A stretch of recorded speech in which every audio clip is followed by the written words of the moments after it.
Hey everyone, welcome back to another dose of Reddit chaos served over some relaxing Minecraft parkour. Today we're diving into a story that honestly still makes me shake my head. Someone gets framed for theft by the exact person they helped climb the corporate ladder, and let me tell you, the audacity is absolutely breathtaking. And let's be honest, sometimes the best part is watching karma show up right on schedule. Because this isn't just about getting even, it's about that satisfying moment when someone's carefully constructed lie collapses under the weight of technology they didn't know existed.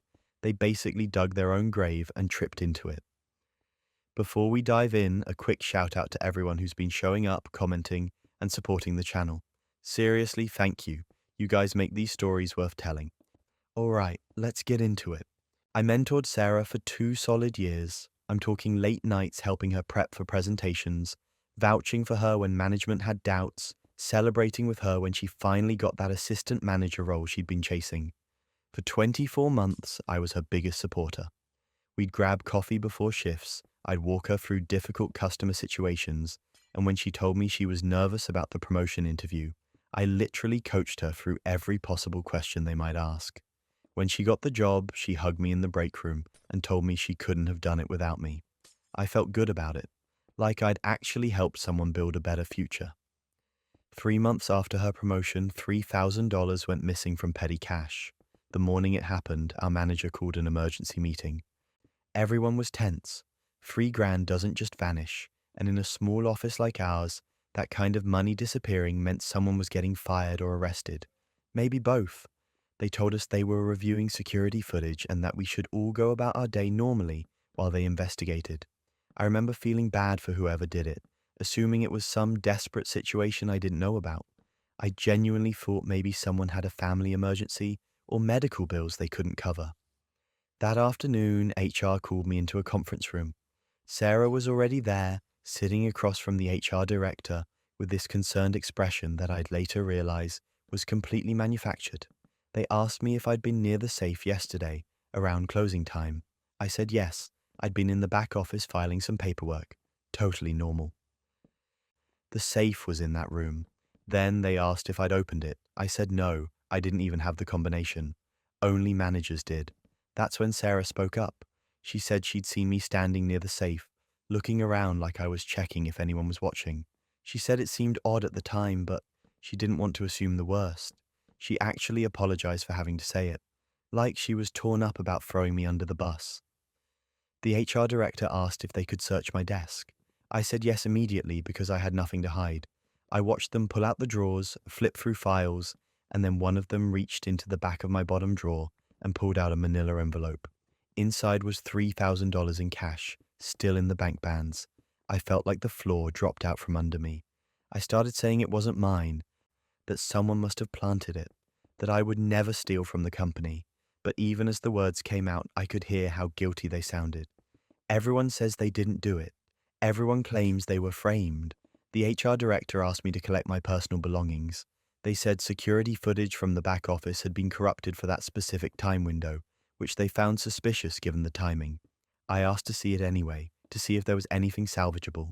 They said the file was completely destroyed and that the IT department had already confirmed it was unrecoverable. I was fired on the spot, escorted out by security while my co-workers watched from their desks. Sarah stood near the break room with her hand over her mouth, shaking her head like she was devastated by my betrayal. I'll never forget that performance. The fake concern in her eyes while she watched me get walked out like a criminal. This is where panic becomes your full-time job. For 3 weeks, I barely slept.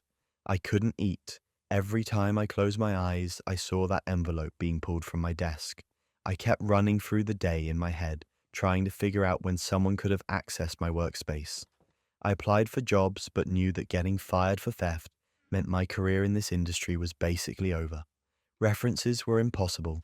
Explaining the gap would be impossible. I was drowning in the unfairness of it all, replaying every interaction with Sarah, trying to figure out why she would do this to me. Then one night at like 2 in the morning, I remembered something. About a year ago, we'd had a break-in. Someone smashed a window after hours and tried to get into the safe but failed. After that, the owner had been paranoid. He'd installed a secondary camera system that backed up to a private server only he had access to. It wasn't connected to the main network. He'd mentioned it once in passing during a staff meeting, said it was just for his peace of mind and that it covered the back office and the safe specifically. Sarah had only been with the company for 2 years. She wasn't at that meeting. She didn't know about the backup system. I contacted the owner directly, sent him an email at 4 in the morning explaining everything, begging him to check the backup footage if it still existed. I didn't expect a response, but he called me at 7 that same morning. He said he'd pulled the footage and that I needed to come to his office immediately. When I got there, he looked furious, not at me. He pulled up the video on his computer and I watched the whole thing unfold in grainy black and white. Sarah walking into the back office during her shift, opening the safe with her manager code, taking the cash and putting it in a manila envelope. Then she walked directly to my desk, looked around to make sure no one was watching, and shoved the envelope into my bottom drawer. After that, the timestamp jumped forward about 20 minutes and showed her back at the main computer in the office, deleting files. She knew enough about the system to corrupt the primary footage, but had no idea the secondary camera even existed. The owner made copies of everything. We sent the footage to corporate. We sent it to the police. I'll never forget the look on Sarah's face when the cops showed up at the office during her shift and arrested her in front of everyone. That fake concern melted into pure panic. She tried to say the footage was edited, that it was a misunderstanding, that I must have set her up somehow. But there was no talking her way out of time-stamped video evidence. Corporate launched a full investigation. They reinstated me with back pay for the 3 weeks I'd been gone. They issued a formal apology. Sarah was charged with theft and evidence tampering. The trial took a few months, but she ended up pleading guilty. 2 years in prison, restitution, and a record that will follow her forever. I got my job back. I got my reputation back. And Sarah got exactly what she built for herself. They basically handed over the rope and tied the knot themselves. All that effort to frame me, and the one thing she didn't account for was the system she didn't even know existed.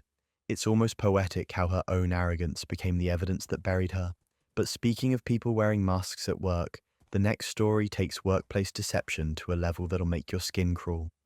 I was scrolling TikTok at 2 in the morning because sleep wasn't happening, and my algorithm had devolved into true crime content and Subway Surfer compilations. Then a missing person video popped up, one of those somber posts with the slow piano music and text overlay, asking people to share if they'd seen this girl. The thumbnail stopped me cold. Her name was Emma Chen. She'd been missing since 2019.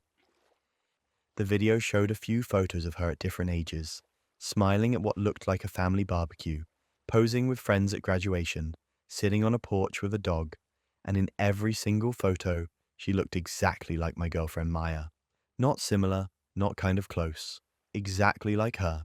Same face shape, same eyes, same slight scar above her left eyebrow that Maya told me she got falling off a bike as a kid.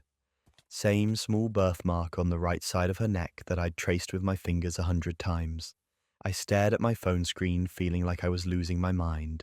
The rational part of my brain said people have doppelgangers. Coincidences happen. But the other part, the part that was wide awake now, said this wasn't a coincidence. I screenshotted the video, watched it 3 more times. The contact information at the end said to call or text if you had any information. There was a phone number and an email. I saved both but didn't do anything with them yet. I just sat there in bed next to Maya, who was asleep and had no idea I'd just seen her face on a missing person flyer. The next morning, I tried to play it casual. We were having coffee in the kitchen, and I asked her about her childhood. Just offhand, like it was normal conversation. Where did she grow up? What were her parents like? Did she have siblings? Basic stuff that couples talk about. She got defensive immediately. Like a switch flipped. She said her family was complicated and that she didn't really talk to them anymore. I asked why. She said it was personal and changed the subject to what we were doing for dinner. When I tried to circle back, she got visibly uncomfortable and told me she had to get ready for work. The conversation was over. That reaction told me everything. If it was nothing, she would have just answered. People with normal childhoods don't shut down like that. I waited until she left for work, then I pulled up the screenshot and called the number on the flyer. It rang 4 times. A woman answered. Her voice was cautious, like she'd gotten too many prank calls or dead ends over the years. I told her my name and said I might have information about Emma Chen. There was a long pause. Then she asked what I knew. I described Maya. Height, build, the scar, the birthmark, specific details that wouldn't be public. The woman on the other end gasped, actually gasped. She asked where I was, if I could meet her, if the person I was describing was safe. I said yes, she was safe, and that I needed to understand what was going on before I did anything else. We met at a coffee shop 2 days later. She introduced herself as Lisa, Emma's older sister. She looked like she hadn't slept well in years, the kind of exhaustion that lives in your face. She brought a folder with her. Inside were photos, childhood pictures, family portraits, school photos, and it was Maya, undeniably. There was no question anymore. Lisa explained that Emma, which was Maya's real name, had run away from home when she was 17. Their father was abusive, controlling, violent, unpredictable. Their mother enabled it. Emma had tried to leave twice before but got dragged back both times. The third time, she disappeared completely, changed her name, moved to another state, cut off everyone. Lisa filed a missing person report because she didn't know if Emma was dead or hiding. She just wanted to know her little sister was alive. Here's where it gets absurd. I sat there holding photos of my girlfriend as a kid, listening to her sister describe a childhood that explained every single thing about Maya that never quite added up.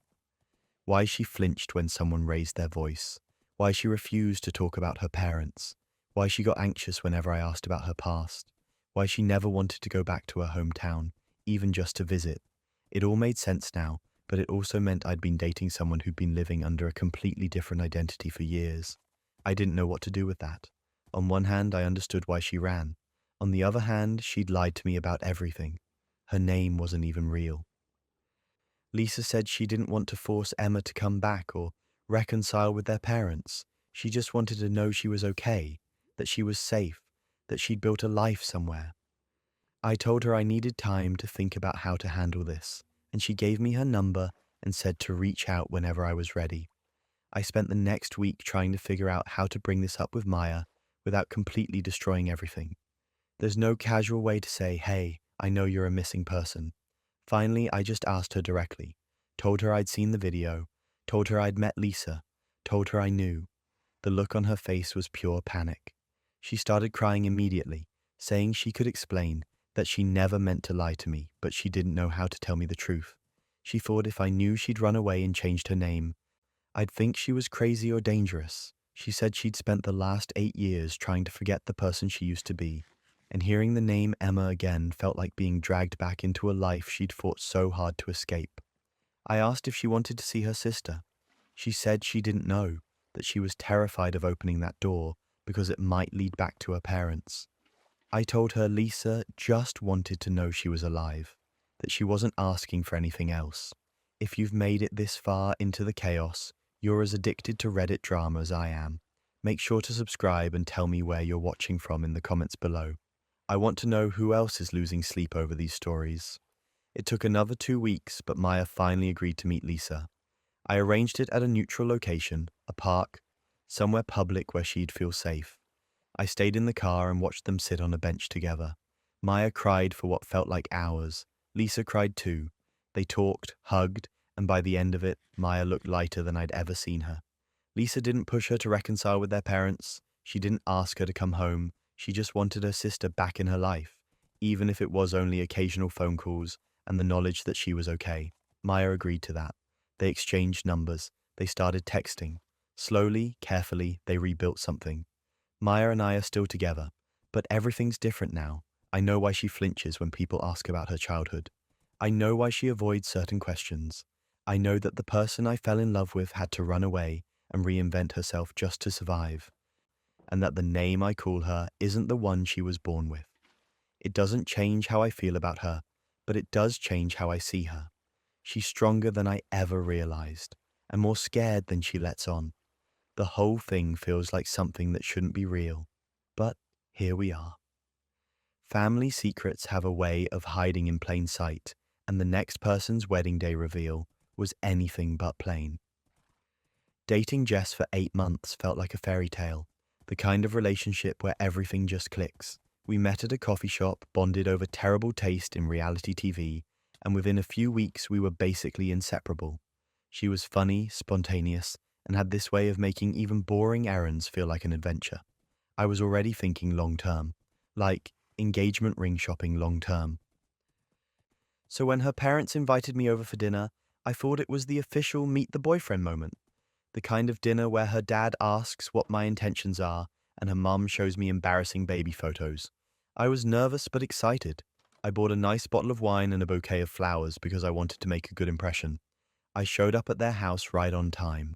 Her dad answered the door and the look on his face immediately told me something was wrong. He looked grim, tired, like he hadn't slept in days. He took the wine and flowers without really acknowledging them and told me to come inside. Her mum was sitting at the dining room table and she was crying. Not like dabbing her eyes crying, full on tears streaming down her face. I asked if everything was okay, if someone had died. Her dad told me to sit down, so I sat, and I waited. The tension in that room was suffocating. I had no idea what was happening, but I knew it wasn't going to be good. Then a man I'd never seen before walked in from the hallway and sat down across from me. He looked as uncomfortable as I felt. Her dad cleared his throat and said, "This is Marcus, Jess's husband." I laughed. I actually laughed out loud because it had to be a joke, some weird family prank or test to see how I'd react under pressure. But nobody else was laughing. Her mum was still crying. Her dad looked like he wanted to put his fist through a wall, and Marcus just sat there staring at the table. I asked what he meant by husband. Her dad said exactly what it sounded like. Jess was married, had been for 4 years. She'd married Marcus, moved to another state with him, and then one day just came back home alone and told everyone she was single. Her parents didn't know Marcus existed until he showed up at their house 2 weeks ago looking for her. Here's where it gets absurd. Marcus pulled out his phone and started showing me photos. Wedding photos. Jess in a white dress, Marcus in a suit, smiling in front of a flower arch, cutting a cake, dancing at a reception. There were dozens of them. I sat there scrolling through images of my girlfriend marrying someone else while her parents watched me process the betrayal in real time. Marcus explained that they'd been happy for the first 2 years. Then Jess started getting distant, said she needed space. One day he came home from work and she was just gone. No note, no explanation. She'd packed her stuff and disappeared. He tried calling her family, but they said they hadn't heard from her. He figured she'd come back when she was ready. Months went by. Nothing. Then he saw her tagged in a Facebook photo at her parents' house and realized she'd been back in town the whole time. He drove 6 hours to confront her. That's when her parents found out she was married. They'd been trying to get her to tell me for weeks, but she kept making excuses. Said she'd handle it. She never did. So they invited me over and decided to handle it themselves. I asked Marcus if they were separated, divorced, anything that would make this slightly less insane. He said no, they were still legally married. She'd never filed paperwork, never asked for a divorce, just vanished and started a new life like he didn't exist. I felt like I was in a simulation. Like none of this could possibly be real. I'd been dating a married woman for 8 months and had no idea. We'd talked about moving in together. I'd met her friends. We'd gone on trips. She'd told me she loved me, and the entire time she had a husband in another state who thought she'd eventually come home. That's when everything unraveled. The front door opened and Jess walked in. She was holding takeout bags and smiling until she saw all of us sitting at the table. Me, her parents, Marcus. Her face went completely blank. Not shocked, not guilty, just blank, like she'd powered down. Her dad stood up and told her she needed to explain herself. She looked at Marcus, looked at me, looked at her parents, and then she just turned around and walked out. Didn't say a single word, got in her car and left. Her mum started sobbing harder. Her dad went outside and yelled her name, but she was already gone. I sat there trying to process what had just happened. Marcus looked defeated, like he'd been hoping for closure or an apology, and got neither. Her parents kept apologizing to both of us, saying they had no idea she was capable of something like this. Marcus and I ended up talking for another hour. Turns out Jess had a pattern. After he started digging, he found out she'd done this before, twice. In 2 other cities, she'd date someone, build a whole relationship, then disappear when things got serious and start over somewhere else. She had a trail of confused exes and burned bridges across 3 states. The whole thing felt like something out of a psychological thriller. Who does that? Who builds entire relationships with people and just abandons them like they never existed? Marcus said he was filing for divorce. He'd already contacted a lawyer. He just wanted it over. Her parents said they were done covering for her and that she needed professional help they couldn't provide. I blocked her number, blocked her on every social media platform, deleted every photo. I wanted zero trace of her in my life. The part that still messes with me is that I almost proposed. I'd looked at rings.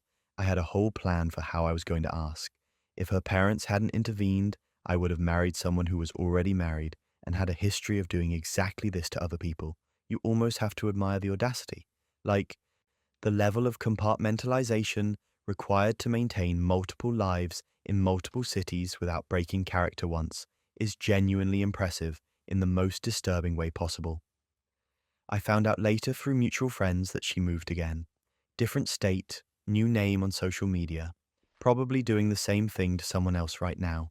I hope whoever she's dating finds out before it gets as far as I did. But at least that guy got a warning from the family. The next story involves someone who thought they knew exactly who they were living with. I came home early from a work trip because my flight got moved up. The conference ended a day sooner than expected, and I managed to catch a red-eye back instead of waiting until Thursday. I was exhausted but happy to be home. I figured I'd surprise Rachel, maybe order takeout, and just crash on the couch for the rest of the night. I unlocked the apartment door and walked in, and sitting on my couch watching my TV, wearing my favorite band t-shirt, was Alex, Rachel's brother, or at least the guy she'd always introduced as her brother. He looked up when I walked in and his face went completely white, like all the blood just drained out in real time. He stood up immediately, stammered something about not expecting me back yet, and looked toward the hallway like he was waiting for someone to tell him what to do. That's when I noticed the shirt. It was my Radiohead shirt, the one that had gone missing like 3 months ago. I'd torn the apartment apart looking for it, asked Rachel if she'd seen it. She said no, said maybe it got mixed up at the laundromat, and now here was her brother, in my apartment, wearing it. I asked him why he was wearing my shirt.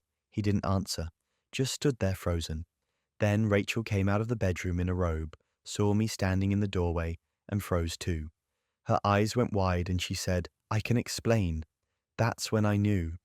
You don't say I can explain unless there's something that absolutely cannot be explained in any reasonable way.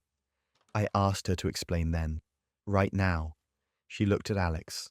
Alex looked at the floor, and the silence in that apartment was deafening. Then she just said it. Alex wasn't her brother. He was her ex-boyfriend, except he wasn't really her ex because they'd never actually broken up. They'd been together for 5 years. The entire time I'd known her, she'd been with him too. I stood there trying to process what she was saying. I'd met Alex multiple times.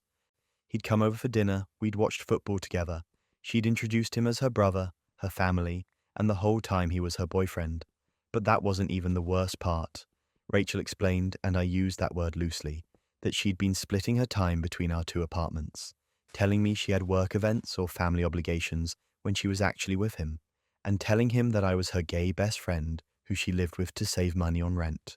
She'd been maintaining 2 completely separate relationships in 2 completely separate realities and somehow thought she could keep it going indefinitely. Everything clicked into place. The missing clothes, the weird schedule where she'd be gone for entire weekends with vague explanations. The times her phone would be face down on the table and she'd get defensive if I touched it. The way she never wanted me to meet her family, always said they were too busy or out of town. It all made sense now in the most horrible way possible. I told them both to get out. Just get out of my apartment. Rachel started crying, saying she didn't mean for it to happen like this, that she cared about both of us and didn't know how to choose. Alex, to my surprise, looked relieved, like he'd been waiting for this moment. He said he'd suspected something was off for months, that Rachel's explanations for where she was never quite added up, that she'd get weird when he asked to come over unannounced. He said he didn't want to believe she'd cheat on him, so he just kept ignoring the red flags. And now here we were.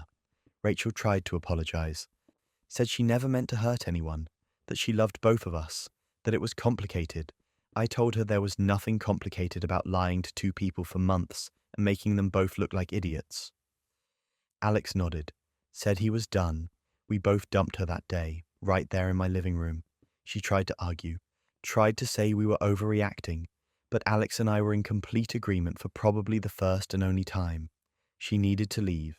She grabbed her stuff, still crying, and left, slammed the door behind her, and then it was just me and Alex standing in my apartment in this surreal silence. He handed me my shirt, apologized for wearing it, said he had no idea it was mine, that Rachel had told him it was hers and he could borrow it. We both kind of laughed at how absurd the whole situation was. Here we were, two guys who'd been played by the same person, bonding over a Radiohead t-shirt. Here's where it actually gets weird in a wholesome way. We ended up talking for like 2 hours, comparing stories, figuring out the timeline, realizing how much effort Rachel had put into keeping us separate. She'd told him I worked night shifts, which is why he could never come over in the evenings. She'd told me he lived across the state and only visited occasionally, which is why I never questioned why her brother wasn't around more. The level of coordination required to pull this off was honestly kind of impressive. She had 2 phone calendars, 2 sets of excuses, 2 completely different versions of her life that she kept perfectly separated, until she didn't. Alex said he felt like an idiot. I told him I felt the same way. But neither of us were the problem here. Rachel was, and the more we talked, the more we realized we actually got along pretty well. He was a decent guy, funny, similar taste in music and movies. Under different circumstances, we probably would have been friends anyway. A month later, we got coffee, just to check in and see how the other was doing post-Rachel. We ended up hanging out a few more times after that, grabbed drinks, went to a concert. It became a running joke between us that we had the worst mutual ex in history, but at least we got a decent friendship out of it. The bizarre part is that we're still friends now. We'll text each other memes, meet up when we're both free. It's one of those things that sounds fake when you try to explain it to people, but it's real.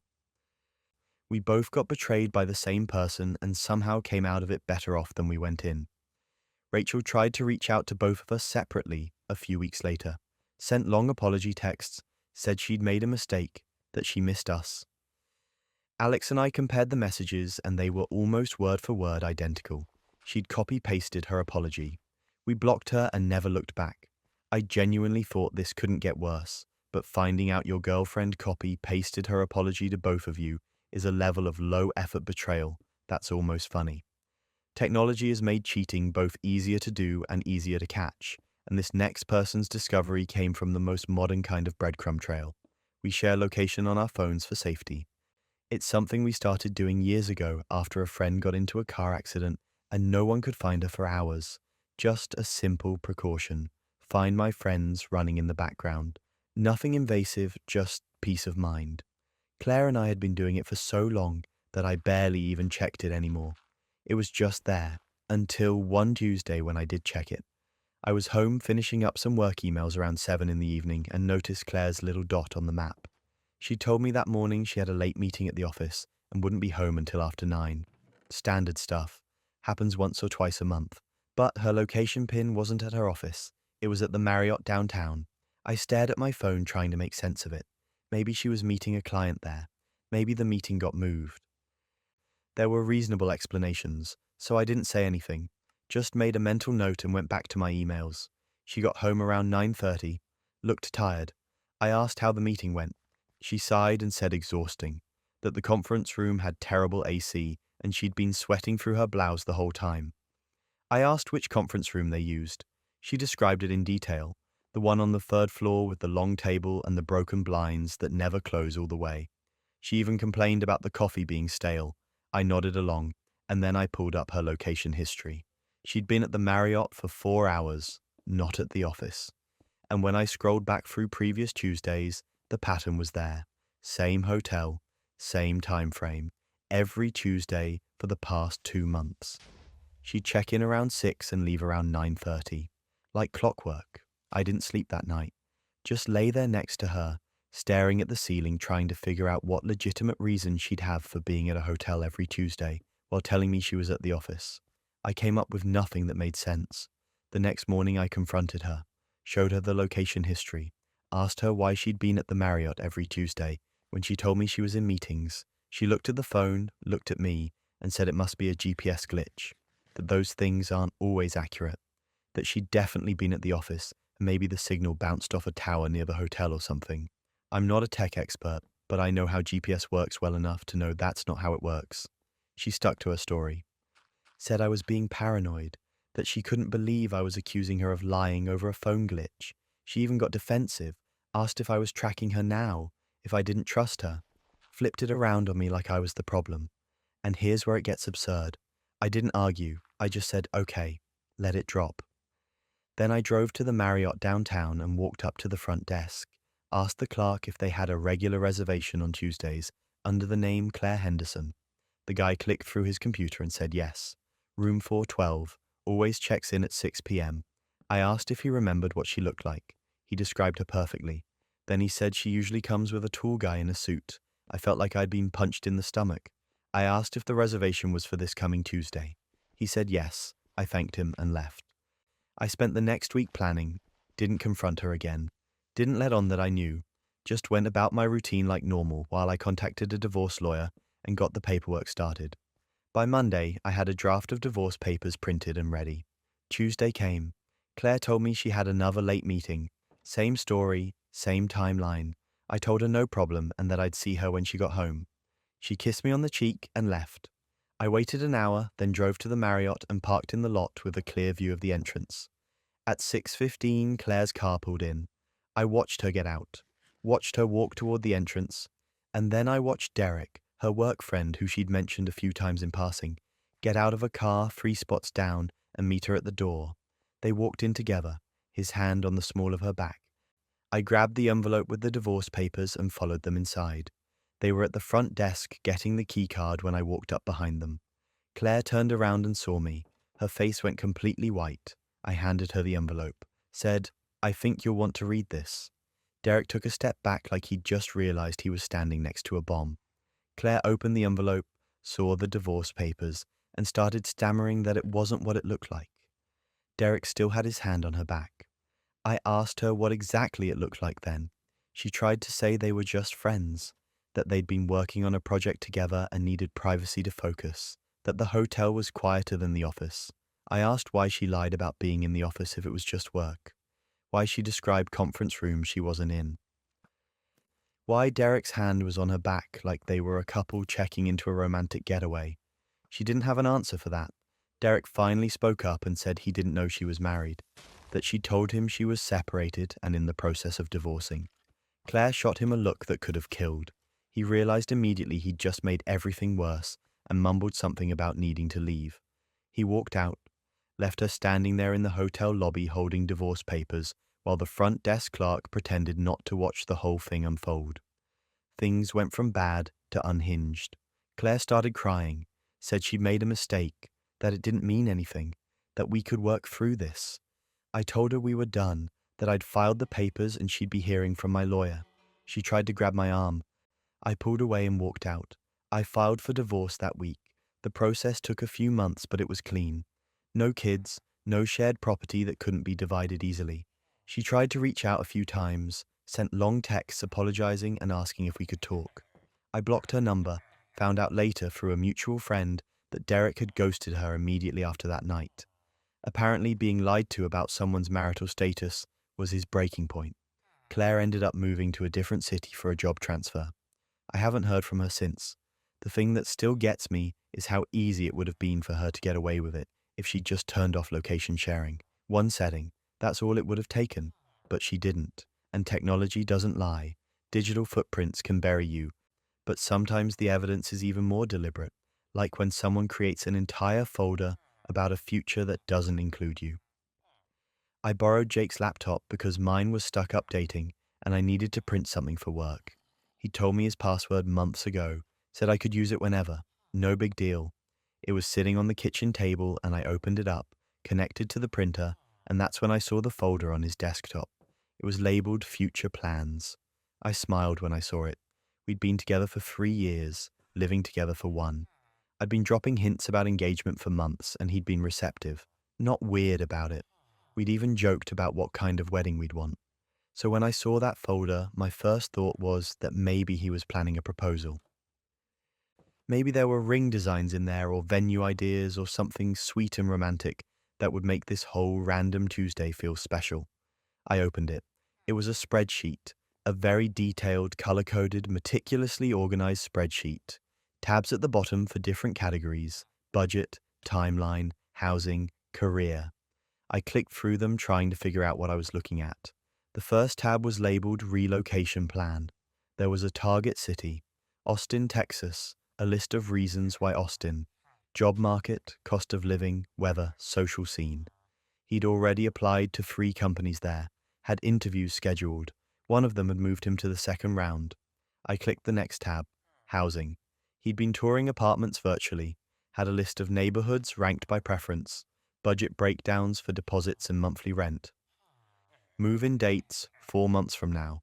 I kept clicking. Every tab was another piece of a life he was planning. A detailed, fully formed future that he'd been working on for what looked like months based on the timestamps. And nowhere in any of it was my name. Not one mention. Not one cell in the entire spreadsheet that acknowledged I existed. Then I saw the tab labeled Current Loose Ends. I opened it. There were 5 items listed: cancel gym membership, transfer utilities, sell furniture, update mailing address, and then at the bottom, my name. Next to it, in the notes column, it said, end things cleanly, no drama. I was a loose end, a task to complete before his new life started. I sat there staring at the screen, feeling completely numb, not angry yet, not sad, just empty, like I'd been hollowed out. 3 years together, and I was filed under loose ends with the gym membership and the furniture he didn't want to take with him. Here's where it gets absurd. Jake came home about an hour later. I was still sitting at the kitchen table with his laptop open. He walked in, saw me, and smiled. Asked how my day was. I asked him what his plans were for the summer. Just casual, conversational. He said nothing major. Maybe we could take a trip somewhere if I wanted. He was still smiling, completely relaxed. I turned the laptop around so he could see the screen, pulled up the future plans folder. Didn't say a word, just let him look at it. His face went pale, like all the color just drained in 1 second. He started stammering, said it wasn't what it looked like, that it was just a thought experiment, options he was considering, that he hadn't made any decisions yet. I asked him if he'd applied to jobs in Austin. He hesitated, then said yes, but it was just to see what was out there. I asked if he'd scheduled interviews. Another hesitation. Yes, but he probably wouldn't even go through with them. I pulled up the current loose ends tab and pointed to my name. Asked him to explain that. He didn't have an answer, just stared at the screen and said he didn't know why he wrote that it didn't mean anything. I told him I'd help make it easier, that he didn't have to worry about ending things cleanly because I was ending them right now. I stood up, went to the bedroom, and started packing a bag. He followed me saying we should talk about this, that he wasn't sure about Austin, that maybe we could figure something out. I asked him if he'd been planning this for months. He said yes, but that he was conflicted, that he didn't know how to bring it up. I asked if he was going to tell me at all, or just wait until a week before he left and drop it on me then. He didn't answer. That's when everything unraveled. I packed enough clothes for a few days and told him I'd come back for the rest of my stuff later. He kept trying to explain, kept saying it was complicated, that he loved me but felt stuck, that he needed a change and didn't know how to include me in it without holding himself back. At least he was honest about that part. He didn't want me in his future because I was an obstacle to the life he actually wanted. I was the thing holding him back from his fresh start in Austin, with his new job and his new apartment and his clean slate. I left that night, stayed with a friend, went back the next week with my brother to get my stuff while Jake was at work. I didn't leave a note, didn't text him, just took what was mine and blocked his number. Heard from a mutual friend about 3 months later that Jake had moved to Austin. Got one of the jobs he applied for. Living in one of the apartments from his spreadsheet. Apparently he's doing great. Living his best life. Exactly according to plan. Hope his no-drama breakup worked out the way he wanted. Although finding out your partner has you filed under loose ends and leaving the same night probably added a little drama he wasn't anticipating.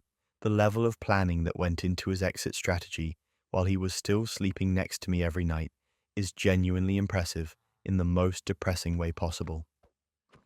Speaking of plans that backfire, the next person thought they were getting a meaningful tattoo tribute until the artist accidentally revealed the brutal truth. Chris got a tattoo on his ribs about 2 months into us dating. He showed it to me when he got home from the shop, still wrapped in plastic and looking angry and red. 2 letters in beautiful script. EM. I asked him what it stood for. He smiled and said it was for his late grandmother, Eleanor Marie, that she'd basically raised him and he wanted to carry her with him. I thought it was incredibly sweet, the kind of gesture that made me feel like I was dating someone with real depth and emotional intelligence, someone who honored his family. He told me stories about her, how she used to bake cookies every Sunday, how she taught him to play chess, how she passed away when he was in college and it broke his heart. I never questioned it. Why would I? People get memorial tattoos all the time. 6 months later, Chris needed a touch-up. The ink had healed a little lighter than he wanted, and he was going back to the same shop to get it darkened. He asked if I wanted to come with him. I said sure. I'd never been to a tattoo shop before, and I was curious about the whole process. Plus, it was something to do on a Saturday afternoon. We walked in and the artist Mike was at the front desk. He looked up, saw Chris, and broke into this huge grin, came around the counter and gave him one of those bro hugs. They clearly had a good rapport. Mike asked how he'd been, what he'd been up to. Chris said the usual. Work, life, keeping busy. Then Mike looked at me, looked back at Chris and said, "So, how's Emma doing these days? You two back together?" The air in that shop went completely still. Chris's face went white. Not pale, white, like someone had hit pause on him and drained all the color out in real time. I felt my stomach drop. Mike looked between us and I watched the realization hit him that he'd just stepped on a landmine. He tried to backtrack immediately, started stammering about how he must have been thinking of someone else, how he mixes up clients all the time. But it was too late. The damage was done. I looked at Chris and asked who Emma was. He said we should talk about this outside. I said no, we should talk about it right now. Mike excused himself and disappeared into the back room, like he wanted to be anywhere else on the planet. Chris took a breath and said Emma was his ex-girlfriend. They'd dated for 4 years, broke up right before he met me. He got the tattoo after the breakup. I asked him why he told me it was for his grandmother. He said because it sounded better than admitting he got his ex's initials permanently inked on his body, that he didn't want me to think he was still hung up on her, that by the time he realized it might be an issue, we'd been dating for a few months and he didn't know how to bring it up without it being weird. Here's where it gets absurd. I asked him if Eleanor Marie was even a real person. He said yes, his grandmother's name really was Eleanor Marie. She really did pass away when he was in college. But the tattoo wasn't for her. It was for Emma, Emma Morris. The girl he'd dated for 4 years and apparently considered the one that got away enough to memorialize her on his rib cage forever. I asked if he was over her. He swore he was, said it was just a stupid decision he made when he was emotional after the breakup, that it didn't mean anything now. I asked if he'd been in contact with her since we started dating. He hesitated. That hesitation told me everything. I asked him again. He admitted they'd texted a few times, just friendly check-ins, seeing how each other was doing, nothing serious. I asked when the last time was. He said maybe a month ago. While he was telling me he loved me and talking about us moving in together, he was texting his ex-girlfriend whose initials were tattooed on his body. I walked out of that shop. Chris followed me to the parking lot trying to explain, saying it wasn't what I thought, that Emma was with someone else now, that they were just friends, that he'd chosen me. I told him he could choose me all he wanted, but he was still carrying her on his skin forever. That every time I saw that tattoo, I'd know he lied to me about it. That he made up an entire story about his dead grandmother to cover for the fact that he was so hung up on his ex that he needed a permanent reminder of her. He kept trying to minimize it, saying lots of people have tattoos they regret, that it was just ink. I told him it wasn't just ink. It was a lie. Multiple lies, actually. And I wasn't interested in being with someone who lied about something that significant for 6 months. Then came the breaking point. He said I was overreacting, that I was being dramatic about something that happened before we even met, that the tattoo didn't change how he felt about me. I asked him if he'd get it removed. He said it was expensive and painful, and he didn't see why he should have to. That's when I knew. He wasn't willing to remove it because some part of him still wanted it there, still wanted that connection to Emma, even if it was just a tattoo, even if she'd moved on. He wanted to keep that piece of her. I left, blocked his number, Didn't give him a chance to try and talk me out of it. Found out later through Instagram, because of course I looked her up, that Emma had moved to Colorado and married some guy who looked like he stepped out of a Patagonia catalog. She looked happy, glowing, living her absolute best life, completely unaware that her ex-boyfriend had her initials tattooed on his ribs and was using his dead grandmother as a cover story. Chris has a permanent reminder of someone who's living her best life without him, and I dodged a bullet shaped like 2 letters in script font. The audacity of lying about a memorial tattoo for 6 months and then acting like I was the unreasonable one for being upset is truly something. Tattoos are permanent, but nothing compares to the permanence of family, and the next story proves that even death can't keep some secrets buried. Mum died suddenly at 62. Heart attack, no warning. She was here one day and gone the next. My sister and I were completely devastated. Dad was a wreck. The kind of grief that makes you forget how to do basic things like eat or sleep or remember what day it is. We had to plan a funeral while still processing the fact that she was gone. Dad couldn't handle writing the obituary, so my sister and I did it together. Standard stuff. Born in Springfield in 1963. Graduated from Central High, worked as a nurse for 30 years, survived by her loving husband of 40 years, 2 daughters, 3 grandchildren, loved gardening and mystery novels and Sunday dinners with family. We sent it to the funeral home and they published it in the local paper and online. Within hours, we got a Facebook message. It was from a woman named Lisa. The message said, "I know this is going to sound strange, but I believe I'm your half-sister. I'm so sorry for your loss. Your mother was my birth mother." I stared at the message thinking it had to be some kind of scam. People do weird things after obituaries get published. Try to insert themselves into grief for attention or money, or whatever sick reason. I showed it to my sister. She said to ignore it. But then Lisa sent a follow-up message with an attachment. It was a photo of a birth certificate. Baby girl, born March 14th, 1979. Mother's name, Catherine Ann Morrison. That was our mom. Maiden name and everything. Father's name was someone I'd never heard of. Richard Chen. The baby's name was listed as Lisa Marie Chen. Mum would have been 19 in 1979. My sister and I just sat there staring at the birth certificate on my phone. Neither of us knew what to say. This didn't make sense. Mum had never mentioned having a child before us, never hinted at it, never acted like there was some missing piece of her life she didn't talk about. Lisa sent another message. She said she'd been adopted as an infant but always knew her birth mother's name, that she'd found Mom on social media years ago and had been quietly following her life from a distance, seeing photos of us, watching Mom age, seeing the grandkids grow up. She said she never reached out because she didn't want to disrupt Mum's life or cause problems, but when she saw the obituary, she felt like it was her only chance to connect with her biological family. We didn't know what to do. Part of me wanted to ignore it, to pretend this wasn't happening, but another part of me needed to know if it was real. We agreed to meet her at a coffee shop, neutral territory. My sister, me, and Lisa. Dad didn't come. He said he needed time to process. Lisa walked in and I knew immediately. She looked exactly like Mom. Same eyes, same smile, same way of tilting her head when she was listening. It was like seeing a ghost. My sister grabbed my hand under the table.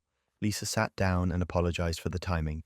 Said she knew this was awful to drop on us right after losing Mom, but she'd waited so long and didn't want to miss the chance. She showed us more documents, adoption papers, medical records, everything that proved she was who she said she was. She told us her story. She'd had a good life, loving adoptive parents, a normal childhood, but she always wondered about her birth mother. When she turned 18, she got access to her adoption records and found Mom's name. She tracked her down online and spent years just watching from afar, seeing her live her life. She said it brought her comfort just knowing Mum was out there, happy, healthy, surrounded by family. Then came the breaking point. I asked her if Mom knew she'd been watching. Lisa said no. She never tried to make contact, never sent a message or a letter, just observed quietly. She said it felt wrong to insert herself into a life that had moved on without her. My sister asked the question I was too afraid to ask. Why did Mom give her up?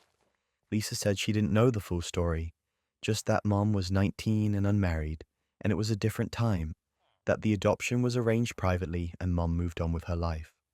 We sat there for 2 hours talking, learning about the sister we never knew existed. She told us about her life, her job, her husband, her kids. We had nieces and nephews we'd never met, a whole branch of the family that had been living parallel to ours for 46 years. When we got home, we confronted Dad, asked him if he knew. He broke down, said yes.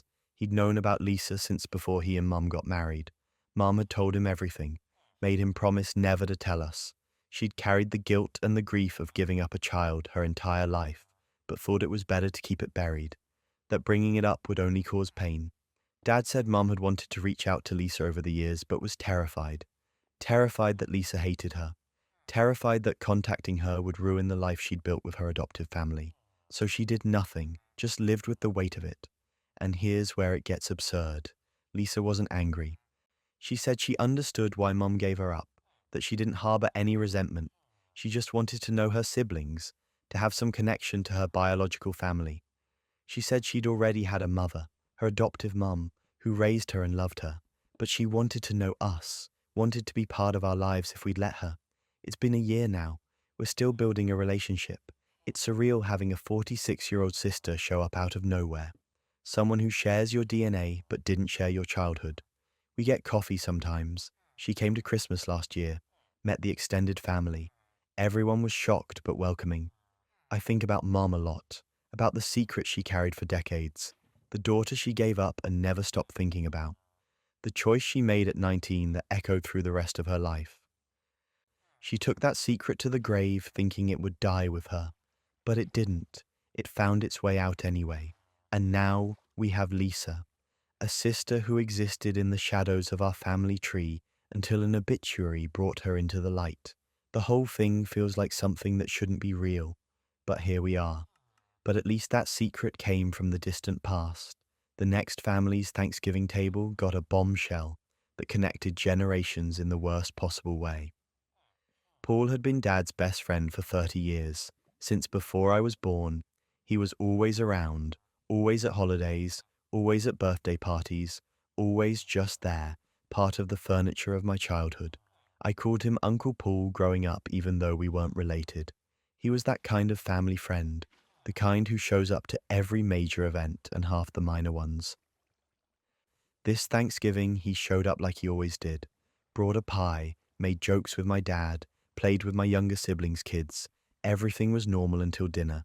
We were all sitting around the table, turkey, stuffing, the whole traditional spread. Paul had been drinking wine steadily throughout the afternoon. Not sloppy drunk, but definitely past the point of his usual filter. We were going around the table doing the whole "what are you thankful for" thing, my mum's tradition. When it got to Paul, he looked directly at me. His eyes were glassy. He said he was thankful for family, for the people who stick around even when things are complicated. Then he said, "I'm so proud of the woman you've become. I wish I could have been there as more than just the fun uncle. You deserved better." The table went silent. My mum dropped her fork. It clattered against her plate loud enough that everyone flinched. I asked Paul what he meant. He looked at my dad. My dad was staring at him with this expression I'd never seen before. Pure rage mixed with panic. Paul said, "Your dad knows. We agreed it was better this way. Dad told him to shut up, told him to leave, right now." Paul shook his head, said he was done keeping quiet, that I deserved to know the truth, that it had been eating at him for 28 years. I asked what truth. My heart was pounding. I already knew something terrible was about to come out, but I didn't know what. Paul pulled out his phone, opened a file, turned it toward me. It was a DNA test result, paternity test, his name at the top, my name next to it. Probability of paternity, 99.9%. I stared at it not understanding. Asked him what this was. He said he'd gotten my DNA from a hair on my coat at a family party last year. Sent it in with his, just to confirm what he'd suspected my whole life. Here's where it gets absurd. My dad, the man who raised me, who taught me to ride a bike and helped me with homework and walked me down the aisle at my wedding 2 years ago, wasn't my biological father. Paul was. Paul and my mum had an affair 28 years ago. She got pregnant, told my dad the truth. He decided to raise me as his own anyway. They made Paul promise to never tell me, to just be the fun uncle and keep his distance. My mum started crying, not quiet tears, full sobs. She said it wasn't supposed to come out like this, that they were going to tell me eventually. I asked when. When was eventually? She didn't have an answer. Dad was standing now. Telling Paul to get out of his house, Paul stood too, said it wasn't just his house, that I had a right to know who my real father was. Dad said he was my real father. That biology didn't matter, that he'd been there for every moment of my life while Paul watched from the sidelines. My siblings were in shock. My younger brother asked if this meant I wasn't really his sister. I didn't know how to answer that. My sister was crying. Her kids were confused and scared because all the adults were yelling. That's when everything unraveled. I asked my mum if it was true. She nodded, said she was 19, that she and Dad had been dating but going through a rough patch, that she and Paul had gotten drunk at a party one night and it happened once. Just once. She found out she was pregnant a month later, told Dad everything. He said he'd forgive her and raise the baby as his if she cut contact with Paul, except for public events where it would look weird if he wasn't there. So Paul had spent my entire life pretending to be the friendly uncle while knowing he was my biological father, watching me grow up from a distance, playing a role, and Dad had spent my entire life raising another man's child, while that man sat at our dinner table every major holiday. I asked Paul why now? Why ruin Thanksgiving? Why not take this to his grave like they'd apparently planned? He said because I deserved to know, that watching me live my life not knowing the truth had become unbearable, that he wanted a real relationship with me before it was too late. I asked him how he thought this was going to go. Did he think I'd just accept him as my dad now? Thank him for the dramatic reveal? He said he didn't know. He just couldn't keep living the lie. I stood up from the table, told them all I needed to leave. My mum tried to grab my arm, begged me to stay so we could talk about this. I pulled away. My husband, who'd been sitting there silent through the whole thing, followed me out. We drove home in complete silence. I didn't cry, didn't scream, just felt numb, like my entire life had been rewritten in the span of 10 minutes. Dad has been texting me every day since, says biology doesn't matter, that he's my real father because he raised me, that Paul is just a sperm donor who happened to stick around, that I shouldn't let this change our relationship. But it does change it, because it's not about biology, it's about the lie. 28 years of my life built on a foundation of something they all knew and I didn't. Every family photo with Uncle Paul in it, every holiday dinner, every time he asked about my life and I told him things like he was just a family friend, when he was my actual biological father, taking mental notes. Paul has tried to reach out too, wants to meet for coffee, wants to explain his side. I haven't responded. I don't know what there is to explain. He had nearly 3 decades to tell me the truth and chose this moment, chose to blow up Thanksgiving dinner in front of my siblings and their kids because he couldn't handle the guilt anymore. My mum sent one long email apologizing, saying she thought she was doing the right thing, that she didn't want me to grow up feeling like I was the product of a mistake. That Dad was the one who wanted me and loved me, and she thought that was enough. I haven't been back to my parents' house since, haven't answered most of their messages. My siblings keep trying to play mediator, but they don't get it. Their lives didn't just get rewritten. Mine did. The lie matters more than the biology ever could. Family lies have a way of poisoning everything they touch, and the next person's discovery of a hidden journal rewrote their entire family history. Grandma passed away at 89, peacefully in her sleep, which is what everyone hopes for. We were sad but not devastated. She'd lived a full life, had her mind until the end, died surrounded by family. It was as good as death gets. My dad asked me to help clean out her house. She'd lived in the same place for 60 years and had accumulated a lifetime of stuff. We spent weeks going through boxes in the basement and attic. Most of it was exactly what you'd expect. Old clothes, Christmas decorations, photo albums, kitchen gadgets from the 70s that nobody makes anymore. Then I found a box in the back corner of the attic, marked Private, Destroy Unread in her handwriting. It was taped shut and shoved behind a stack of other boxes, like she'd deliberately hidden it. Of course I didn't destroy it. I'm not a saint. I carried it downstairs, peeled off the tape, and opened it. Inside was a leather journal with a small lock on it. The The kind of lock that's more decorative than secure. I found a paperclip, picked it in about 30 seconds, and opened it. It was her diary. Dated entries from 1955 to 1960. Her handwriting was younger, messier than the careful script she had later in life. I started reading. The first few entries were mundane, thoughts about her day, complaints about the weather, notes about my grandpa Thomas and their life together. Then I got to an entry from July 1956 that stopped me cold. It said, "I've decided to keep the baby, even though he isn't Thomas's. God forgive me, but I can't bear to give him up. Thomas will never know. I'll take this secret to my grave." I read it 3 times. Thomas was my grandpa. The baby was my uncle, Dad's older brother, who died 10 years ago. And according to this journal, my grandpa wasn't his biological father. I kept reading. Grandma had been having an affair with a man named James. She didn't give his last name, just James. She'd gotten pregnant, knew it was his and not Thomas's based on timing. She'd ended the affair, told James she was done, and decided to pass the baby off as Thomas's. My grandpa apparently never questioned it. But that wasn't even the worst part. A few entries later, she wrote about her fears, about how the baby was born and she could tell immediately that he looked different, that as he grew, people would notice. She wrote, "James was a Negro. My son is half Negro. I'm terrified of what will happen if anyone finds out. This is Mississippi in 1956. They'll take him from me." Or worse, I sat there in my grandma's attic holding this journal, feeling like the floor had dropped out. My uncle had been biracial, half black, and nobody knew. Grandma had hidden it his entire life. People always commented on his tan, his features, his thick curly hair. Family lore said he had some kind of Mediterranean or Native American ancestry way back.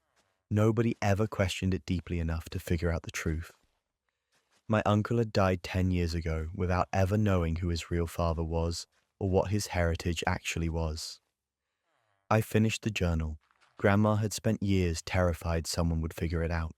Terrified of what would happen to her son in the South during segregation if people knew he was mixed race. She'd cut off all contact with James, made sure there were no photos, no letters, nothing that could connect them. She'd buried the secret so deep that even her own son never suspected. The journal ended in 1960 with an entry that said, "I've decided this is the last time I'll write about this. I'm locking this book away and I'll destroy it before I die. No one can ever know. It's safer this way," except she never destroyed it. She just hid it in her attic with a note asking someone else to do it. And here's where it gets absurd. I showed the journal to my dad. He read it in silence. Then he broke down crying. Not because he was upset about the affair or the lie, but because his brother had died never knowing the truth about himself, never knowing his real father, never knowing he was biracial and had an entire heritage he was cut off from. We started researching, tried to figure out who James was. It took weeks of digging through old records, but we finally found him. James Williams. He'd lived in the same town, worked construction. He'd passed away in 2005, but he'd had other children, a whole other family. My uncle had half siblings he never met. I reached out to James's family through social media, explained who I was and what I'd found, sent them photos of my uncle. They were shocked but welcoming, said they'd always wondered about their father's life before he met their mother, that he'd mentioned a woman named Dorothy, which was my grandma's name, but never in detail. We met up a few months later. They showed me photos of James. My uncle looked exactly like him. Same eyes, same smile, same build. It was undeniable. They shared photos of their own kids, my uncle's half-nieces and nephews. We swapped stories, built a family tree that connected branches that had been separated for 60 years. We're still in touch now. They send me updates about their lives. I send them old photos of my uncle. We've pieced together a version of him that includes both sides of his story. The white family that raised him and the black family he never knew existed. My dad keeps saying he wishes his brother could have known, that he deserved to know who his real father was, that he deserved to know his heritage and his siblings. I agree. But I also understand why Grandma did what she did. The South in the 1950s wasn't safe for mixed-race children. She was protecting him the only way she knew how, even if it meant erasing half of who he was. Grandma's secret didn't just hide paternity, it hid an entire branch of our family tree and a heritage my uncle deserved to know. She took it to her grave thinking it would stay buried, but secrets like that don't stay buried forever. They work their way to the surface eventually. Even if it takes 60 years and a locked journal in an attic, the weight of hiding something that fundamental for an entire lifetime must have been crushing, and knowing she carried that alone makes the whole thing even heavier. Ancestry secrets run deep, but sometimes the person who walks into your life has already walked through someone else's in the most disturbing way possible. My brother got married at 29 to a woman named Vanessa. She was 26, beautiful wedding, outdoor ceremony, string lights, the whole Pinterest aesthetic. Everyone was happy for him. He'd been single for years and Vanessa seemed great. Funny, charming, got along with the family. No red flags that anyone could see. During the reception, I was sitting at my table watching people dance when I got this weird feeling, like I'd seen Vanessa before. Not just in passing at family dinners or the few times my brother had brought her around. Something more specific, something that felt important but I couldn't place. I pulled out my phone and started scrolling through old photos. Just random shots from the past few years. Family events, vacations, holidays. I wasn't even sure what I was looking for. Then I found it. A photo from my parents' 25th anniversary party. 5 years ago, my brother had thrown them a big celebration at a restaurant. Tons of people there. Extended family, their friends, co-workers. I'd taken a bunch of photos that night. In one of them, you could see the background. People mingling near the bar, and there was Vanessa, standing with my dad, his arm around her waist. I zoomed in to make sure. It was definitely her. Same face, same hair. She looked younger, but it was unmistakably Vanessa. And my dad had his arm around her waist like they were together. I felt my stomach drop. I went through more photos from that night, found 2 more where she was visible. In one, she was laughing at something my dad said. In another, they were standing close, talking. The body language was clear. They weren't just acquaintances. I found my dad outside getting some air, pulled him aside and asked him who Vanessa was. He looked confused, said she was my brother's wife. Why was I asking? I showed him the photo from the anniversary party, watched his face go pale. He tried to play it off, said he didn't remember her, that there were a lot of people there that night. I told him to cut it, that I could see his arm around her waist, that I wasn't an idiot. Here's where it gets absurd. He finally admitted it, said that yes, he knew Vanessa, that they dated briefly 5 years ago. My parents had separated for a few months during a rough patch in their marriage. Nobody in the family really knew about it. They kept it quiet. During that time, my dad had met Vanessa. They dated for 6 weeks. She was 21. He was 52. I felt sick. I asked him how he could let my brother marry her without saying anything. He said he didn't realize it was the same Vanessa until the engagement photos got posted. By then it was too late. He didn't know how to bring it up without destroying everything. So he just stayed quiet and hoped it would somehow work out. I asked if Vanessa knew who he was, if she knew she was marrying the son of a man she'd dated. He said he didn't know, that they'd never spoken about it.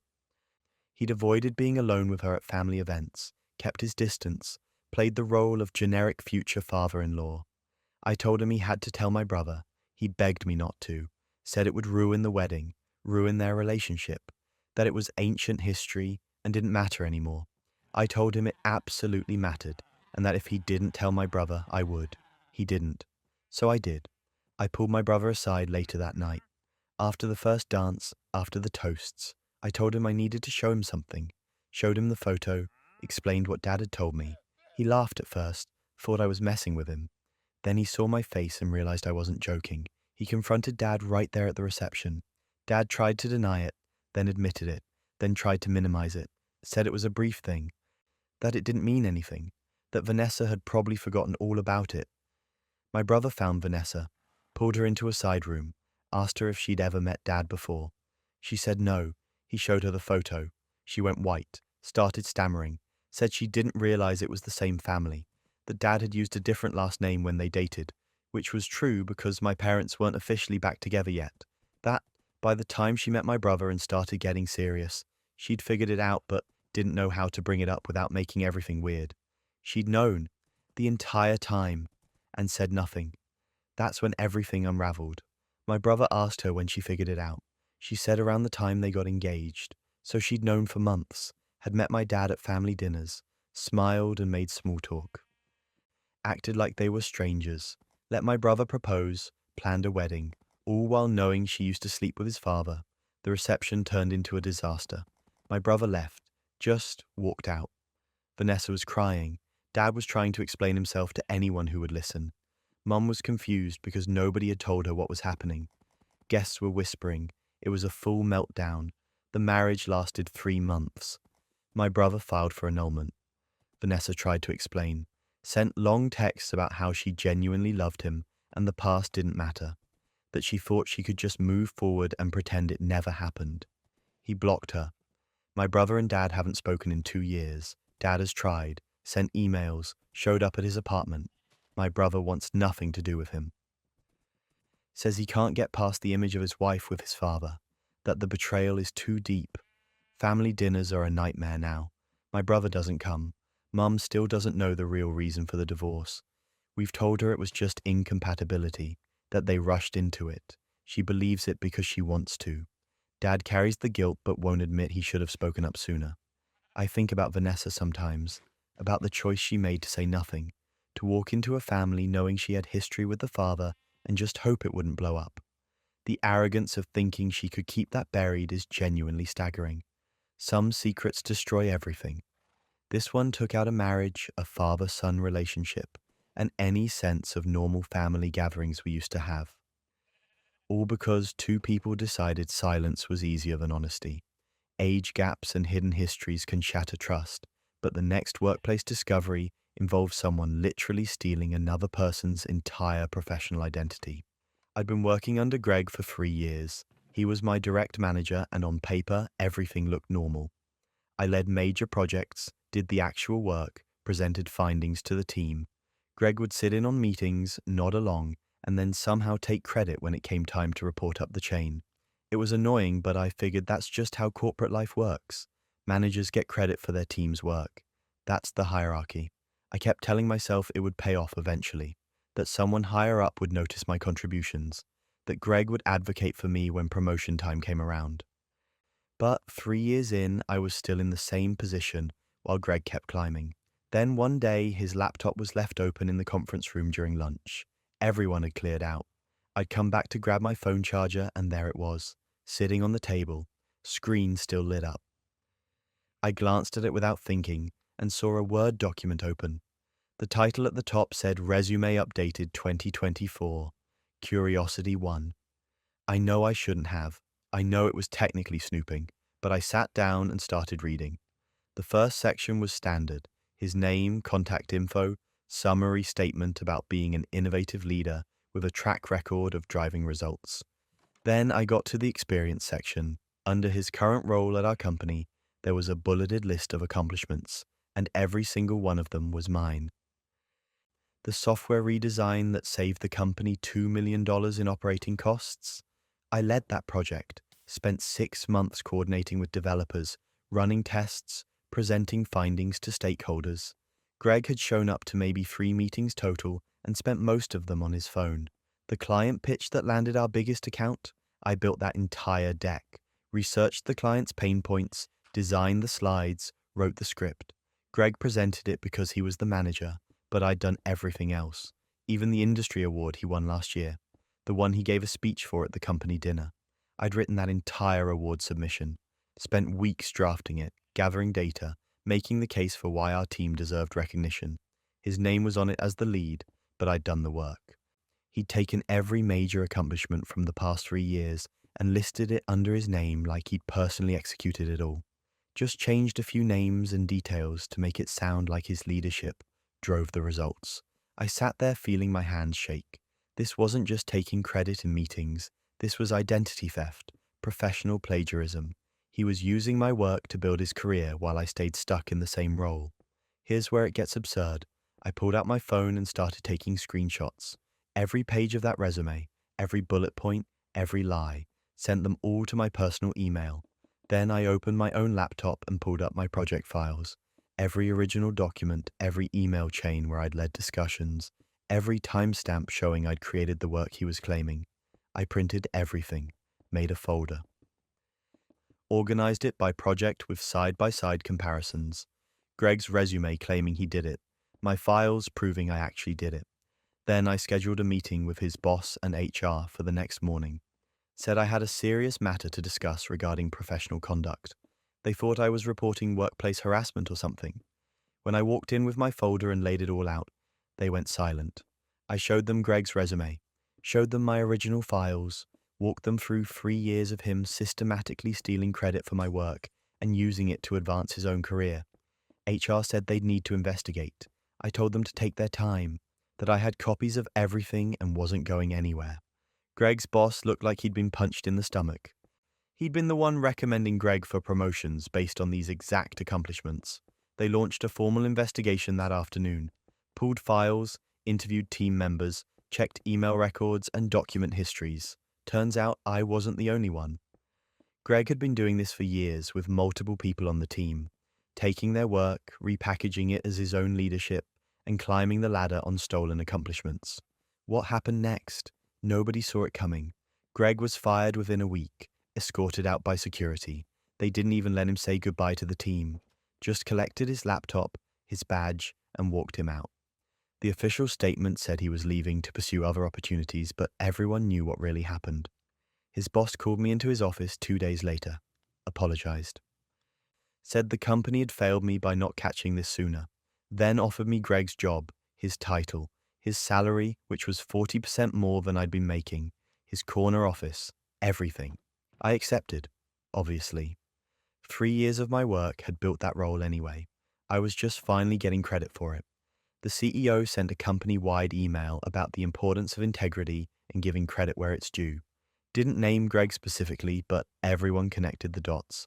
I got a formal apology from leadership and a retention bonus to make up for the years of being underpaid while my work generated value under someone else's name. Greg tried to reach out a few weeks later, sent me a LinkedIn message saying there were no hard feelings and that he hoped we could stay professional. I didn't respond. There's nothing professional about what he did. I heard through the grapevine that he struggled to find another job, that when potential employers called for references, our company gave the bare minimum confirmation of employment dates and nothing else. That his resume, built entirely on stolen work, fell apart under scrutiny when he couldn't back up his claims in interviews. The thing about stealing someone's professional identity is that eventually you have to perform at that level. And when you've never actually done the work, you can't. Workplace karma doesn't always show up, but when it does, documentation is everything. I had 3 years of proof that I'd done the work he claimed. Timestamps don't lie. Email chains don't lie. Original files with your name in the metadata don't lie. Greg built his career on other people's work and lost everything when the foundation crumbled. At least that theft got exposed internally, but the next person's workplace scandal went nuclear when someone decided to make it everyone's problem. I reported our HR director, Michelle, for creating a hostile work environment. She'd been targeting women in the office who didn't want to socialize with her outside of work. And I don't mean casual after-work drinks. I mean her weird wine club thing where she'd pressure people to come to her house every Friday, drink expensive wine she'd bought, and basically worship her taste and lifestyle choices. If you didn't go, she'd make your work life miserable, nitpick everything, question your performance, create problems where none existed. I declined her invitation 3 times. Said I had other commitments. She took it personally, started making comments about my work ethic in meetings, questioning my dedication to the team. It was subtle at first, then it escalated. Other women who'd also declined were getting the same treatment. We talked about it quietly and realized it was a pattern, so I filed a formal complaint with corporate, documented everything, dates, times, specific incidents, thought the system would work, thought someone above her would investigate and handle it. Instead, Michelle decided to handle me. 2 weeks after I filed the complaint, she called me into her office, said there'd been concerns raised about my use of company resources, that I'd allegedly been using my work laptop for personal business and inflating my expense reports. I told her that was ridiculous, asked for specifics. She said she couldn't share details while the investigation was ongoing, but that it was serious enough to warrant a termination meeting. She'd scheduled it for the following Monday. Me, my boss, and someone from corporate HR. She said I should bring any documentation I had to defend myself, but that the evidence against me was pretty damning. I left her office feeling like I'd been hit by a truck. I hadn't done anything wrong. My expense reports were clean. I barely used my work laptop for anything beyond actual work.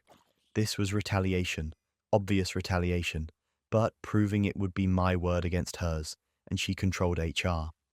Then I remembered something. I'm in IT. I have access to the company Slack archive. I went back to my desk and pulled every message Michelle had sent in the past year. Searched her name, filtered by channels, downloaded everything. It took a few hours, but I wanted to be thorough. Most of it was normal work stuff. Then I found a private channel called Team Cleanup. It was Michelle and 2 other HR staff, and the messages were exactly what you'd expect from people conspiring to destroy employees who didn't fall in line.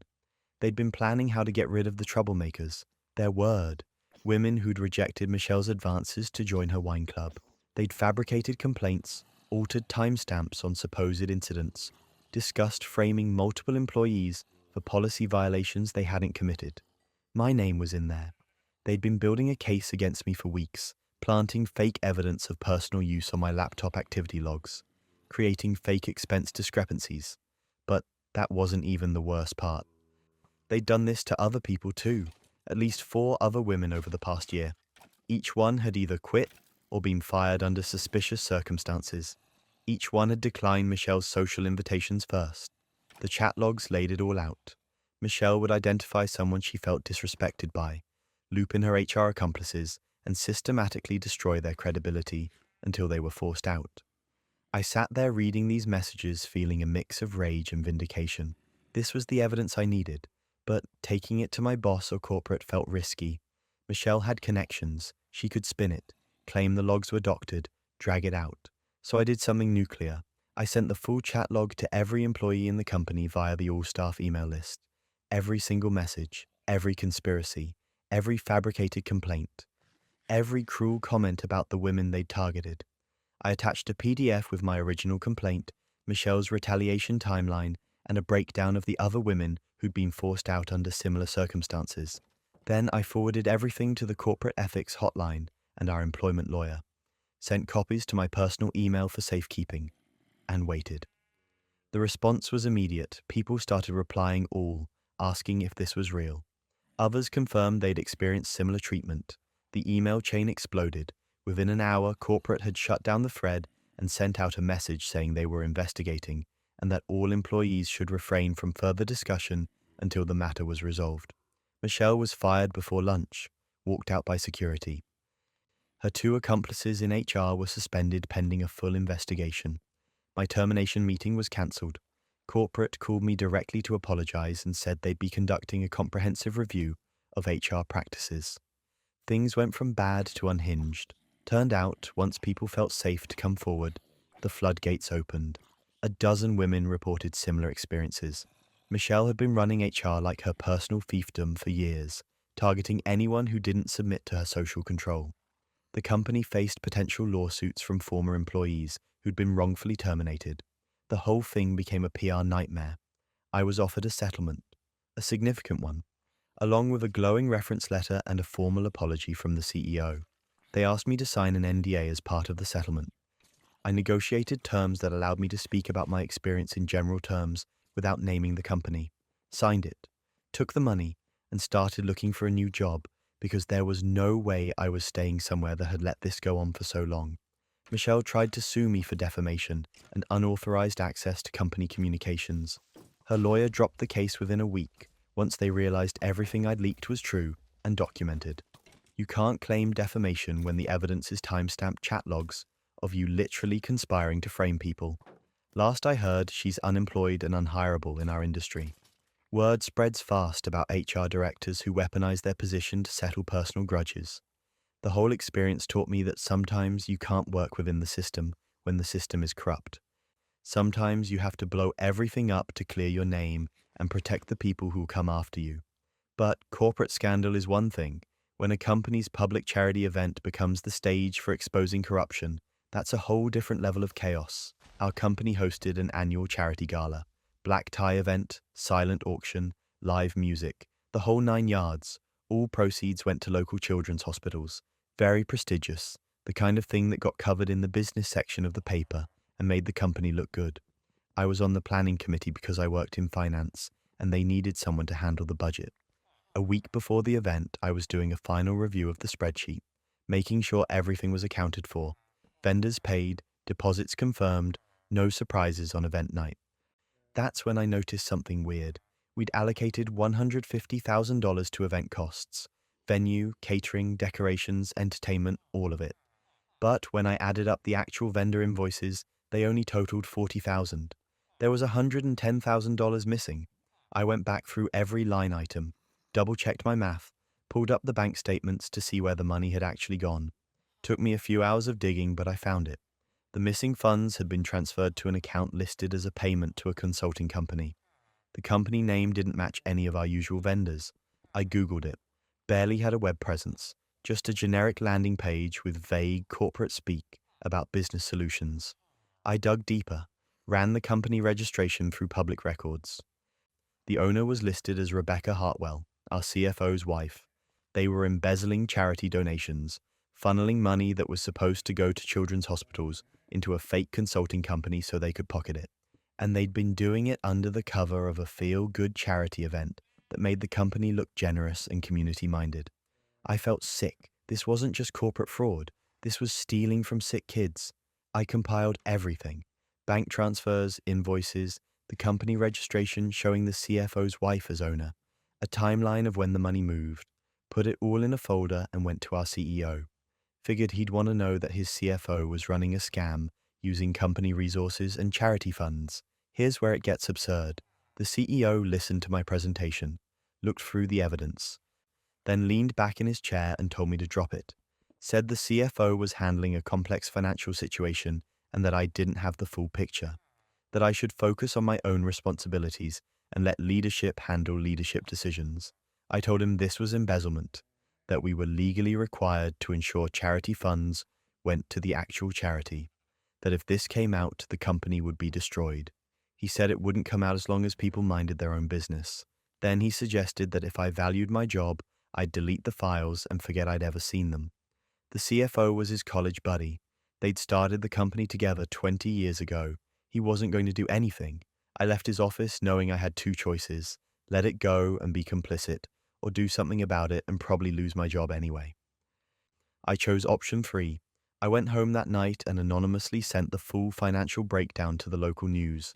Every document, every bank transfer, every piece of evidence showing that charity donations were being funneled into the CFO's wife's fake company. Then I sent the same package to the Children's Hospital's board of directors, and then I sent it to the IRS. I didn't sign my name, used a burner email, made sure there was no way to trace it back to me directly. Then I waited. The news station started investigating immediately, called the company for comment. The PR team put out a generic statement about reviewing internal processes. The hospital board started asking questions. The IRS opened a case. The night of the gala arrived. Black tie, red carpet outside the venue, photographers. Local media covering the event as a puff piece about corporate generosity. Everything was set up to be a perfect PR moment. Then a news crew that wasn't supposed to be there showed up. They waited until the CFO arrived. He was in a tux, smiling, waving to cameras. His wife was on his arm in an expensive gown. The reporter approached with a microphone and a cameraman, asked him point blank about the $110,000 in charity funds that had been transferred to his wife's consulting company. The CFO's face went white. He stammered something about not knowing what they were talking about. The reporter pressed, asked if he could explain why money meant for children's hospitals had ended up in an account controlled by his family. Asked if he considered that embezzlement. It was all on camera, live. The other news outlets that were there for the puff piece all turned their cameras on the confrontation. The red carpet turned into an interrogation. That's when everything unraveled. The CFO tried to walk away. The reporter followed. Other guests started whispering. Someone from the hospital board who'd been invited to the event confronted the CEO, demanded answers. The CEO tried to deflect, said there must be some misunderstanding. The board member had the same documents I'd sent and wasn't buying it. The event imploded. Half the guests left. The auction got cancelled. The hospital board pulled their partnership with the company on the spot. said they'd be pursuing legal action to recover the full amount that had been promised. The story ran that night, front page of the local news website. Video of the CFO being confronted on the red carpet went viral locally. The company's reputation tanked overnight. Donors pulled out, clients started asking questions. The board of directors launched an internal investigation. The CFO was arrested within a month, charged with embezzlement and fraud. His wife was charged as an accomplice. The CEO resigned under pressure, though he wasn't criminally charged. The company settled with the hospital for the full donation amount, plus damages. I quit 2 weeks after the gala. Handed in my resignation before anyone could connect me to the leak. Told them I was pursuing other opportunities. Got out clean. I heard later that the investigation had expanded. Turned out this wasn't the first time they'd pulled something like this. They'd been skimming from charity events for years. Using different methods, different fake vendors, the arrests opened up a whole history of fraud that destroyed what was left of the company's credibility. The CFO's lawyer tried to argue he was just making sound financial decisions and that the consulting payments were legitimate.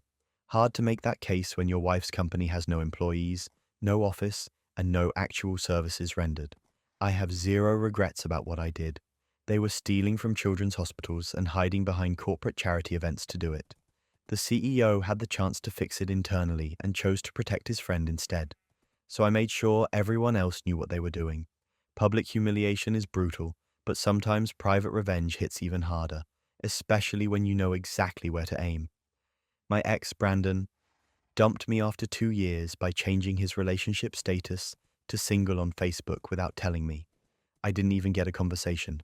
No phone call, no text. Just woke up one morning to a screenshot from a friend asking if I was okay. I checked his profile and there it was, single. Like our entire relationship had just been erased with one click. I was humiliated.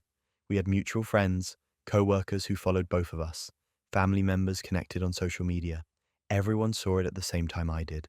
I messaged him asking what was going on. He read it and didn't respond. Just left me on read while I spiraled trying to figure out what I'd done wrong. Then he posted a long rant, a full paragraph about how he finally felt free, how I'd been clingy and dramatic and he couldn't handle it anymore. How breaking up was the best decision he'd ever made. He tagged mutual friends, people we'd hung out with as a couple, made it seem like I'd been some kind of toxic nightmare he'd heroically escaped from. I was mortified.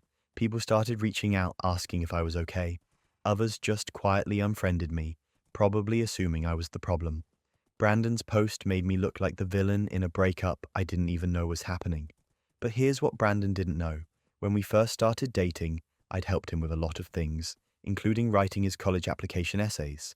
And during that time, he'd told me things he'd never told anyone else. Secrets he trusted me with because he thought we'd be together forever. He'd cheated on his SATs, paid someone to take them for him. He'd lied about volunteer work on his grad school applications, fabricated entire experiences that never happened. And the startup he bragged about to everyone, the one he used to make himself sound like an entrepreneur, was just a website template he bought off Fiverr for $30. He slapped his name on it and pretended he'd build a business from scratch.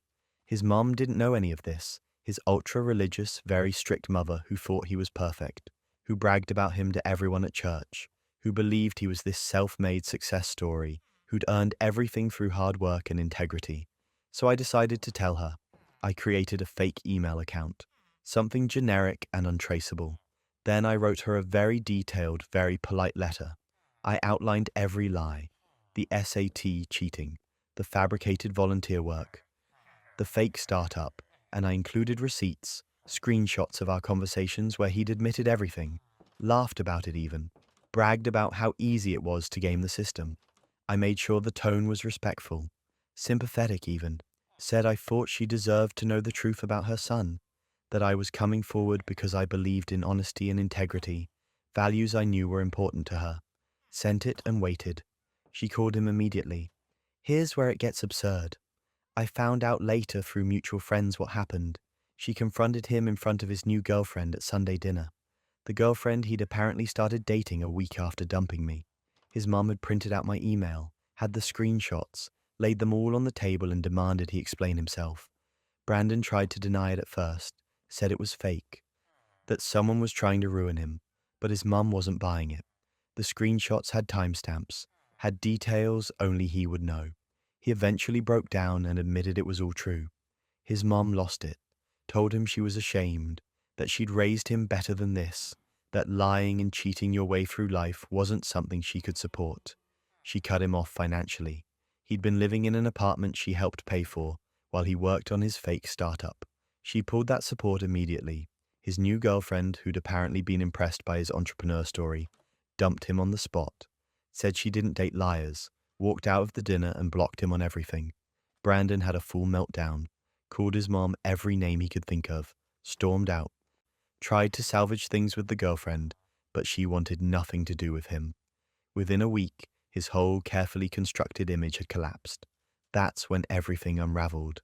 Mutual friends started hearing his side of the story. How his crazy mum had believed some anonymous email from a hater. How his girlfriend had overreacted. How everyone was turning on him for no reason. But the more he talked, the more people started questioning things, started asking about the startup, about his college achievements. Cracks formed. People started distancing themselves. Brandon tried to figure out who sent the email. Went through a list of people who might have known his secrets. Never suspected me. He'd humiliated me so publicly that I think he assumed I was too broken to fight back. That I'd just quietly disappear and lick my wounds while he moved on with his new life. He never found out it was me. I made sure of that. Used a VPN, created the email account with zero ties to my real identity, sent it and deleted everything. No trail, no evidence. And I slept better than I had in weeks, not because I'd destroyed him, but because he'd finally faced consequences for being a fraud. He'd built his entire life on lies and shortcuts, and for once, someone had called him on it. The humiliation he put me through was public. Mine was private. He'll never know I'm the one who sent that email to his mum. But I know, and that's enough. Sweet, quiet revenge is underrated. You don't always need a dramatic confrontation or a public takedown. Sometimes the most satisfying revenge is watching someone's own lies catch up to them while you stay completely invisible. And that, my friends, is where we'll close the book on tonight's chaos. 15 stories of betrayal, secrets, and the kind of revelations that make you want to check your partner's phone, your family tree, and maybe your co-worker's desk drawer. If you've made it this far into the chaos, you're officially part of the community, so make sure you're subscribed, drop a comment telling me which story hit hardest, and I'll see you in the next one. Sweet dreams, everyone, and remember, the truth always finds a way out, even if it takes a missing persons video, a tattoo artist's slip-up, or a grandmother's locked journal to surface. Sleep well, or at least try to,